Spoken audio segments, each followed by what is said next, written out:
Halo kaum intelektual sekalian, wow, gila, gila, gila, gila, gila. Luar binasa. Sepertinya video ini tidak akan disukai oleh warga Konoha. Sepertinya video ini akan dibenci oleh warga Konoha. Kenapa saya mengatakan seperti itu? Karena saya akan ngomongin sesuatu hal yang benar dan tidak enak didengar. Apa itu? Jadi guys, bagi teman-teman yang berasal dari Timur Leste, Anda harus hati-hati dengan agama dari luar. Jadi kalau ada agama baru di Timor Leste, Anda harus hati-hati. Saya tidak nyuruh orang Timor Leste itu membenci agama baru atau agama apapun yang datang dari luar. Tapi saya pengen orang-orang Timor Leste berhati-hati, belajar dari pengalaman, belajar dari negara lain gitu. Kenapa saya mengatakan seperti itu? Jadi gini guys, tanpa kita sadari, biasanya agama kalau masuk ke suatu negara, ke suatu wilayah, ke suatu bangsa itu, biasanya agama itu akan kelihatan toleransi. Saya tidak mengatakan semuanya, disclaimer on ya. Enggak semuanya. Biasanya sangat toleransi. Sangat toleransi banget. Bahkan mereka tuh biasanya menerima budaya gitu. Kalau Anda jeli, kalau Anda baca sejarah-sejarah gitu ya, sangat toleransi banget. Kalau kita bandingkan dengan Nusantara misalnya, dulu ketika Nusantara ini mayoritas beragama Hindu-Buddha, saking toleransinya orang-orang Hindu dan Buddha, maka ketika ada orang yang menyebarkan agama ke Nusantara, raja-raja, Raja Majapahit dan Raja Sriwijaya saat itu tidak melarang. Dan apakah ini blunder? Yes, ini blunder besar. Kenapa? Karena dulu orang-orang Majapahit dan orang-orang Buddha itu sebenarnya mereka sangat terlalu toleransi. Ternyata terlalu toleransi itu juga bermasalah, guys. Toleransi itu kan seperti pedang bermata dua. Di satu sisi bisa untuk hal yang baik, tapi di sisi lain bisa untuk menghancurkan agama itu sendiri atau agama lokal. Buktinya apa? Buktinya agama-agama lokal di Nusantara itu hancur kan? Ya nggak sih? Agama-agama lokal sekarang ini bahkan mereka ngemis-ngemis gitu ya. Sekedar masuk ke instansi pemerintah harus ngemis-ngemis gitu ya. Kemudian di sekolah sering dibully, ya, dikucilkan, ya, dipandang sebelah mata gitu. Padahal di Nusantara itu agama lokal lah sebenarnya tuang rumah. Bayangkan ya, ya ada ya agama yang punya rumah sendiri gitu ya. Terus ada agama yang baru ya. Nah, ketika ada agama baru masuk ke rumah kita, ya, lalu agama baru ini ya menguasai rumah kita gitu. Bahkan kita yang punya rumah harus ya mohon-mohon gitu ya. Sekedar apa? Sekedar bikin rumah ibadah mohon-mohon gitu ya. Kita dikucilkan ya, dipandang sebelah mata gitu. Jadi saya tidak berpihak di sini ya. Saya juga nanti akan ya melihat dari sudut pandang atau kelemahan daripada agama lokal zaman dulu, agama Hindu Buddha, ada kelemahannya juga. Nanti akan saya bongkar juga ya. Ya, kita fokus pada invasi agama dulu di sini. Jadi ternyata invasi daripada agama itu biasanya dilakukan secara halus. Awalnya mereka toleransi tuh ya, ketika mereka kecil tuh ya, agama dari luar tuh ya, misalnya datang ke Timor Leste misalnya. Awalnya mereka toleransi banget ya, mereka menjunjung tinggi yang namanya nilai-nilai ya humanisme, ya. Hak asasi manusia itu adalah senjata mereka biasanya. Toleransi banget gitu ya. Oh, seperti dewa gitu ya. Tapi kalau mereka sudah mayoritas, jangan kira gitu ya. Kalau misalnya mengatakan, oh nggak semuanya, ya saya nggak mengatakan nggak semuanya. Tapi kalau dibandingkan dengan agama lain, agama Buddha, agama Konghucu dan sebagainya, lebih brutal kalau agama tertentu ini jadi mayoritas. Makanya saya mengatakan orang Timur Leste harus selektif gitu ya. Jangan terlena dengan jurus-jurus ular mati-mati. Apa sih ular mati-mati? Ular mati-mati itu kelihatan nggak berdaya gitu kalau mereka minoritas. Tapi kalau sudah mayoritas, oh menguasai, nggak boleh jual ini, nggak boleh jual itu, nggak boleh begini. Waduh, kacau, dilarang semuanya gitu ya. Mereka ibadah sembarangan di mana-mana. Oh, kacau banget. Ya, jadi itu artinya bagi orang-orang Timur Leste, orang-orang Bali dan oh, daerah-daerah yang sangat toleransi ya. Timur Leste itu kan salah satu negara paling toleransi di Asia Tenggara ya. Lebih toleransi daripada Konoha. Nah, itu artinya jangan terlena dengan pujian-pujian, karena sebelumnya tuh saya selalu memuji Timor Leste ya. Jadi di video ini saya mengkritik ya, mohon maaf bagi teman-teman Timor Leste, ini kebahagiaan Anda gitu ya, biar jangan Anda terlena gitu ya. Anda itu harus selektif, jangan termakan jurus-jurus ular mati-mati gitu ya.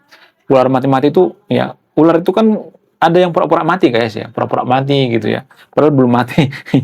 Tujuannya apa? Tujuannya biar mereka diterima gitu.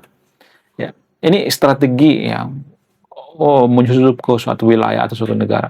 Dulu juga agama mayoritas di Konoha itu kan waktu masuk ke Nusantara itu kan, toleransi banget. Nggak pernah tuh yang mengatakan lu itu menyembah pohon ya, lu itu sesat, nggak pernah seperti itu, nggak pernah. Ya, lu itu primitif, nggak pernah mengatakan seperti itu. Oh, nggak boleh seperti ini, nggak boleh seperti ini, nggak boleh jual daging babi dan sebagainya, nggak boleh makan daging babi, nggak ada. Toleransi banget. Ya kalau kayak gitu kan pasti dilarang sama ini dong, raja-raja Majapahit kan, dan raja-raja Sriwijaya. Sangat toleransi gitu. Ya, nggak semuanya tapi disclaimer on ya, nggak semuanya. Kemudian ya, apakah ada kelemahan daripada agama Hindu Buddha saat itu? Kenapa agama Hindu Buddha bisa tergantikan dengan agama baru gitu? Yes, ada. Jadi ternyata agama Hindu Buddha ini ya zaman dulu ya, nggak semuanya tapi ya, Buddha sih nggak ada ya, nggak ada kastanya maksudnya. Kalau agama Hindu ternyata ada kastanya. Nah, kasta-kasta ini sebenarnya yang bikin masyarakat Nusantara jenuh ya. Ketika ada agama baru yang menghilangkan kasta dan mengatakan bahwa kalau lu masuk ke agama gue, lu pasti masuk surga, maka langsung ya cepet menganut agama baru. Jadi awal-awalnya itu kan pedagang dulu ya, pedagang dari Timur Tengah datang ya, mereka cerita public speaking gitu ya. Awalnya dari situ tuh ya. Tapi kalau misalnya kita mengatakan agama kita itu sekarang ya karena apa? Karena pengaruh daripada dagang gitu. Enggak, dagang itu enggak terlalu berpengaruh sebenarnya. Yang paling berpengaruh itu adalah raja-raja Majapahit gitu. Raja-raja Majapahit dulu itu membiarkan gitu ya penyebaran agama, datang agama dari luar. Ya, kemudian raja-raja Sriwijaya juga seperti itu ya. Kalau di tanah Batak, Raja Sisingamangaraja itu menentang sebenarnya, menentang agama Kristen ya. Berapa kali tuh ya misionaris itu dibunuh di tanah Batak. Ada 3 kali kayaknya itu ya, orang Jerman, orang Amerika, ada 2 orang tuh Amerika yang dibunuh. Nah, yang jadi pertanyaan, kenapa raja-raja Majapahit saat itu membiarkan Konoha itu ya ada penyebaran agama? Apa alasannya? Alasan yang paling masuk akal itu karena Raja Majapahit itu diiming-imingi perempuan. Jadi ada seorang perempuan China yang sangat cantik, putih, molek, montok, aduhai gitu. Dikasih sama raja gitu, dijadikan selir gitu. Sehingga apa? Sehingga Majapahit saya itu terperdaya. Kenapa terperdaya? Ya, karena nggak bisa menahan nafsu, nggak bisa menahan diri. Lagi-lagi yang salah itu Raja Majapahit. Kenapa nggak bisa menahan nafsu? Itu yang sangat-sangat disayangkan. Jadi kita tuh beragama sekarang ini, beragama Kristen, mau agama apapun agama kita, itu faktor daripada politik. Dakwah itu nggak terlalu berpengaruh. Yang paling berpengaruh itu adalah politik. Ya, yang megang politik, kekuasaan politik zaman dulu itu kan raja-raja, Raja Majapahit, Raja Sriwijaya, dan sebagainya. Di tanah Batak juga, atau di Papua juga kan yang megang kekuasaan itu raja-raja kan. Raja-raja adat dan lain sebagainya. Jadi kalau raja adat atau pemimpin di suatu wilayah itu tidak mengizinkan penyebaran agama, tidak akan bisa masuk. Nah, lalu bagaimana dengan agama Kristen Katolik? Katolik kalau saya perhatikan, ya karena Katolik ini kan sebenarnya kan sudah banyak mengkonsumsi asam dan garam ya. Artinya gini, Katolik ini kan sebenarnya sudah tidak bertentangan dengan budaya lokal ya. Artinya kalau kita misalnya ibadah, kita bisa menggunakan baju adat kok ya. Orang-orang Batak juga seperti itu kok ya. Acara Natal dan sebagainya, mereka menggunakan baju adat gitu. Lalu bagaimana dengan agama tertentu di Konoha? Apakah bisa menggunakan baju adat? Nggak ada, nggak bisa seperti itu. Dan ini secara tidak langsung ya, menurut keyakinan saya, ini menghancurkan budaya-budaya lokal. Sangat menghancurkan budaya lokal. Saya prihatin sekali gitu ya. Ternyata agama itu bisa menjajah melalui budaya. Bisa banget. Karena agama itu sepaket dengan budaya. Cara makan, cara minum, cara berpakaian, semuanya diatur oleh agama. Ya, agama lokal tertinggal dong ya. Dan itulah yang saya tekankan di video ini ya. Mohon maaf bagi yang video ini, saya tidak berpihak pada siapapun di sini ya.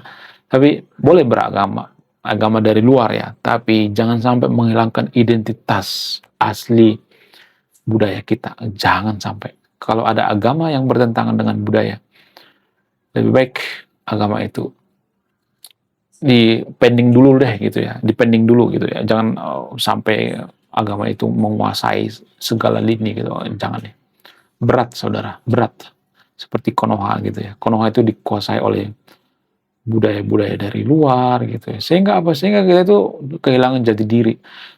Kenapa kalau kita kehilangan budaya itu ya, kita terputus dengan budaya itu, kita itu semakin terjajah. Kenapa? Karena kita tuh ibarat pohon yang sudah putus dari akarnya. Kita akan mudah dijajah kalau kita terputus dengan budaya nenek moyang kita. Makanya saya menulis buku berjudul Budi Tanpa Kerti ya. Budi Tanpa Pekerti ini ya saya tulis berbulan-bulan guys ya, begadang, ngabisin waktu, ya ngabisin ongkos kesana kemari, ya cetak dan sebagainya. Jadi wajar dong ya kalau harganya mahal gitu ya. Lumayan sih harganya 136. Karena gini ya, kalau harganya murah pasti nggak dibaca gitu. Harus dibaca dong ya. Kalau nggak ya, ya mohon maaf bagi yang ini ya, kita tidak akan jadi negara maju ya gitu ya. Kalau malas membaca. Ya. Menurut kalian gimana? Coba tulis kolom komentar ya. Saya tidak akan menggurui yang nonton video ini. Anda yang memutuskan. Kemudian selain itu ya, kalau saya perhatikan, kita juga sebenarnya masyarakat yang mudah meniru bangsa lain gitu, meniru budaya lain gitu. Ya kita tuh agak kurang pede gitu ya. Kemudian kita itu bukan bangsa pemikir. Biasanya bangsa yang malas mikir itu ya akan dijajah secara ideologi, budaya dan sebagainya. Kenapa? Karena nggak kreatif. Bangsa pemikir itu biasanya kurang kreatif, malas mikir gitu, malas baca gitu ya, malas berpikir kritis ya. Ketika kita berpikir kritis maka akan dikata-katain sesat, masuk neraka lah, apalah gitu. Kapan majunya coba ya, sedikit-sedikit sesat ya, oh kamu sesat, oh kamu masuk neraka, oh kamu itu dajjal gitu ya. Gimana coba mau kita jadi negara maju kalau sedikit-sedikit ya berpikir kritis dibatasi gitu. Ya. Bayangkan ya, 10 negara maju dunia ini rata-rata mereka berpikir kritis. Bagaimana mungkin kita mengatakan bahwa berpikir kritis itu sesat gitu? Ya, kalau saya mengatakan bahwa agama lokal itu sebenarnya agama kebenaran, maka akan banyak akan yang mengatakan, kok lu mengatakan seperti itu? Nggak bisa gitu dong, agama dari Timur Tengah dong, agama kebenaran. Artinya gini guys, ya mohon maaf ya, kita tuh mabuk agama gitu ya. Orang yang mabuk agama itu menganggap bahwa agama yang paling benar, agama yang paling suci gitu. Padahal agama itu kan tetaplah agama. Agama itu kan keyakinan. Keyakinan itu artinya ya kita menganggap bahwa keyakinan kita itu benar walaupun tidak butuh bukti gitu. Bayangkan kita meyakini sesuatu tanpa butuh bukti, ya itulah agama. Ya. Bagaimana kalau suatu negara itu terlalu berlebihan dalam beragama? Apakah bisa maju? Enggak.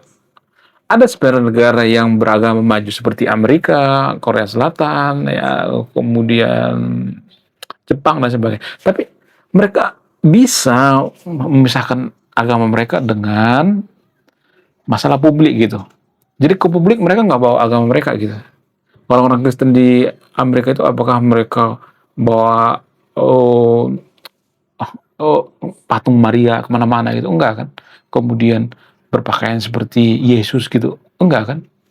Jadi ini kesalahpahaman kita gitu. Kita menganggap bahwa negara maju juga bisa, oh ini kok maju kok ya walaupun mereka beragama, tapi mereka sekuler gitu.